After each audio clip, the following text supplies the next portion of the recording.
Hai, selamat datang di channel hiburan. Sebelum ke videonya, yuk klik subscribe-nya dan nyalakan notifikasinya.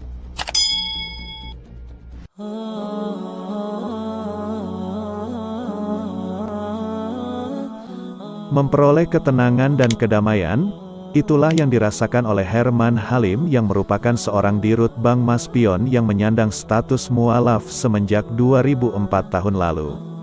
Banyak keberkahan yang didapatkan setelah ia berhijrah dari keyakinan lama ke ajaran Islam.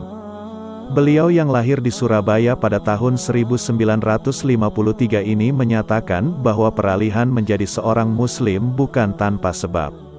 Salah satu peristiwa yang terjadi di depan matanya ialah perubahan sikap anak bungsunya bernama Andrew yang semenjak kecil hidup dan tinggal bersama ibunya di Australia.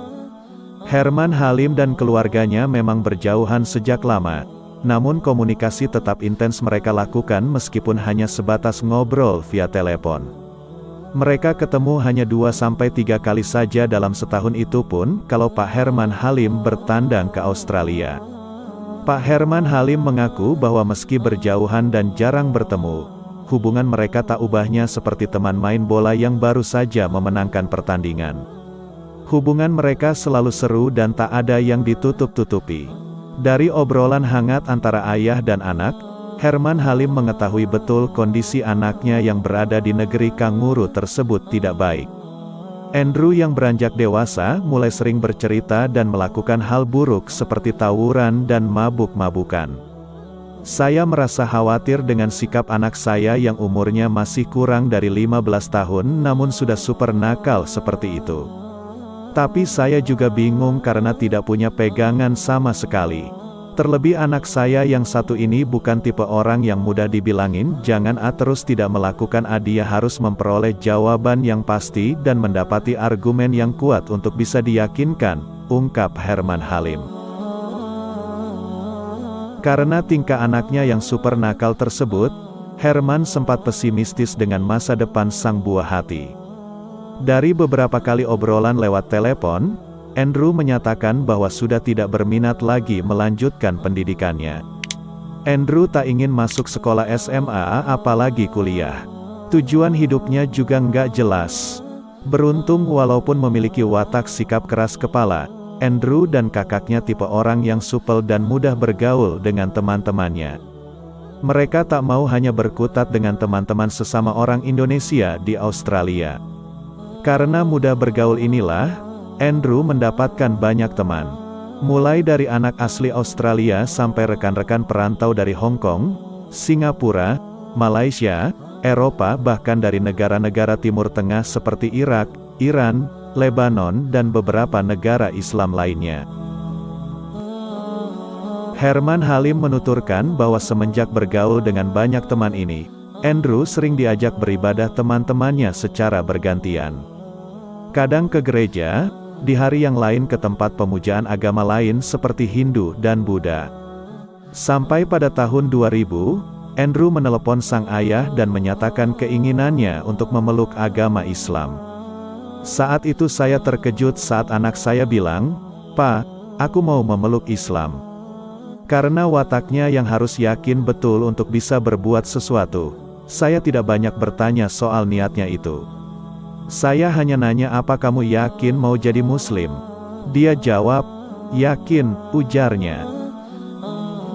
Pertanyaan berikutnya, tentu saja adalah alasan si bungsu memeluk agama yang dibawa Nabi Muhammad itu. Tak disangka sang anak mampu memberikan jawaban yang sangat rasional. Dia bilang sudah baca kitab-kitab agama lain. Menurutnya dia, semuanya bagus-bagus. Namun saat hendak menyampaikan ke orang lain, dia bilang susah. Berbeda dengan ajaran Islam, kata dia, lebih mudah disampaikan, ungkapnya. Yang mengejutkan lagi setelah memeluk Islam, Andrew yang dulunya suka berkelahi dan berbuat onar bisa berubah 180 derajat. Sikapnya sangat ramah, santun, lembut dan alim. Takzim Andrew kepada sang ayah terasa kental sekali setiap bertemu maupun berbicara lewat telepon. Andrew bahkan mengutarakan niatnya untuk terus sekolah hingga perguruan tinggi, yang saat ini sudah dibuktikannya dengan lulus sarjana accounting dari University Murdoch, Australia. Perubahan sikap yang terjadi pada anaknya inilah yang membuat Herman Halim penasaran dengan ajaran Islam. Beliau kemudian mencari berbagai referensi dan berdiskusi dengan putranya soal agama Islam.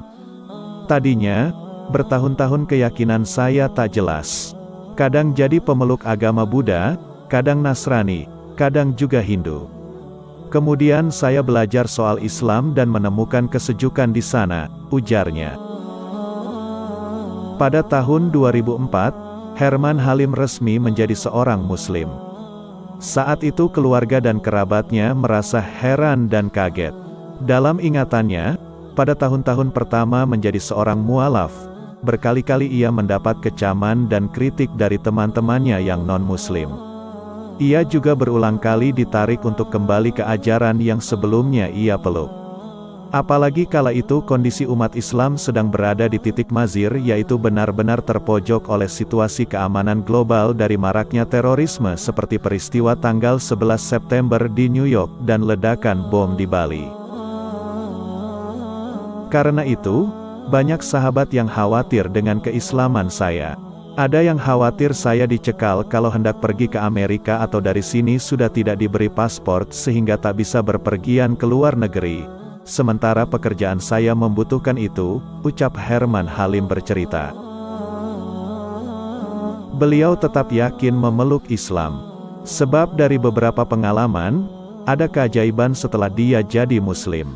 Salah satunya saat grup usaha Maspion didera persoalan pada tahun 2005. Bank Maspion yang sebenarnya tidak memiliki sangkut paut, mau tidak mau ikut merasakan kegelisahan.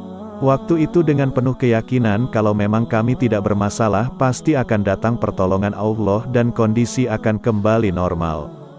Terbukti, Bank Maspion terhindar dari masalah.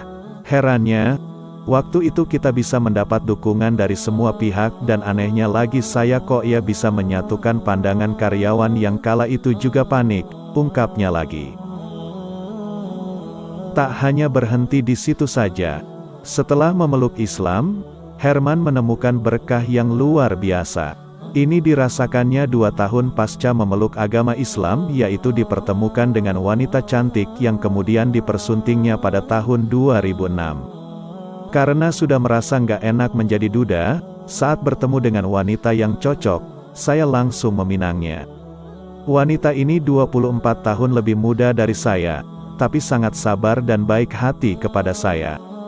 Dan yang membuat saya lebih yakin terhadap kebesaran Allah adalah kesediaan dia untuk beralih dari agamanya yang dulu menjadi seorang muslimah.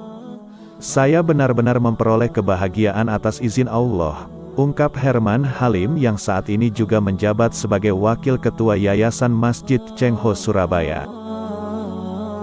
Satu lagi yang membuat Pak Herman Halim mantap memeluk agama Islam ialah adanya kesetaraan dalam melihat derajat manusia. Ini yang paling terasa kalau masuk masjid. Rasanya sejuk banget karena kita yang beda rezeki, beda profesi, bisa sejajar. Mau dia bos, tukang becak, bakul dawet, posisinya sama terutama saat mendirikan sholat berjamaah, tuturnya. Karena itulah pada Ramadan tahun keempat keislamannya, ia benar-benar berusaha untuk berpuasa 1 bulan penuh, mengulangi rekornya pada Ramadan tahun lalu. Ia mengaku di tahun pertama dan kedua menjadi mualaf, puasa adalah hal yang paling berat. Jadi, waktu itu masih bolong-bolong, kalau sekarang insya Allah bisa penuh 1 bulan, ucapnya sungguh-sungguh. Demikianlah sekelumit kisah inspirasi seorang mualaf yang memeluk Islam setelah melihat akhlak anaknya yang berubah 180 derajat dari yang super nakal menjadi anak yang ramah, santun dan taat kepada orang tua. Semoga cerita singkat ini mampu menginspirasi Anda dimanapun berada. Jika tulisan ini bermanfaat, jangan segan-segan share atau membagikan artikel ini ke situs jejaring sosial milik Anda seperti Facebook, Twitter, dan Instagram.